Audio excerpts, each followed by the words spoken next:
police officer has always been a tough job, lately even more so. And it is showing as fewer and fewer people are applying for police officer jobs. And that's why what happened today in Hamilton is meaningful. It was the first day on the job for 5 recruits. Local 12's Larry Davis is live in Hamilton with why these men and women are answering the call to duty. Larry.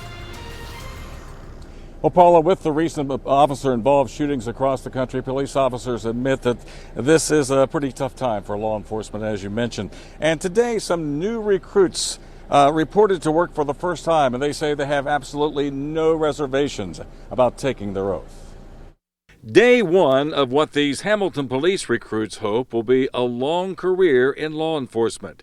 Brittney Sorrell says she always wanted to be a police officer. Well, I've wanted to be a police officer ever since I was a little girl. Brittney, like her fellow recruits, simply wants to make a difference. Figured out that officers are heroes without a cape, so I just, want to be able to make a difference in somebody's life. When you're at work, you're going to see all sorts of things. You're going to be seeing, all sorts of dead bodies. You're going to be seeing dead babies. You're going to be seeing people hurt in all states of mental anguish. You're going to see the good and you're going to see the bad. Mainly, you're going to see the bad. Bad days like last week, when Hamilton police were called to a deadly drive-by double shooting. In today's training, the recruits learned about the emotional survival for law enforcement, taking the highs with the lows and not bringing their work home. We don't want people to get burned out. We want them to have a life when they get outside of here other than the police department. And that's what makes a long, healthy career. It will be a while before these recruits hit the streets on their own and check their cruisers for the very first time. Despite the negative climate for law enforcement, these recruits have no second thoughts about their career choice.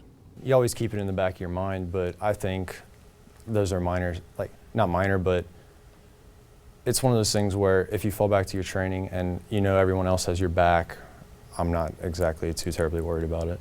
It's definitely nerve-wracking. It does make you think a little bit more, but like I said, this has been a long-time dream of mine, so not for a second have I considered changing my mind. And Paula, there's no doubt that times have really changed, especially in light of what's been happening over the last year or so.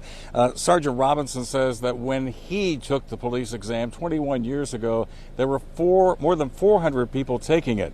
This year, there were 38 people who took the police exam here in Hamilton. They hope that trend does not continue.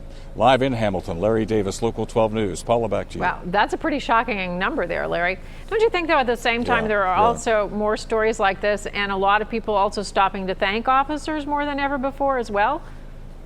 Oh, most definitely. We've seen that firsthand, in light of some of these incidents of late. Here in the parking lot at Hamilton PD, we have seen in recent weeks people stopping by, bringing cookies or organizing cookie efforts. I've seen that on Facebook, as a matter of fact. They're going to be doing that as well. So, yes, we do see the positive. The other side. Thank you, Larry, and we wish them all the best. The new Hamilton recruits will spend the next 13 weeks in training. They will likely be on their own on patrol in November.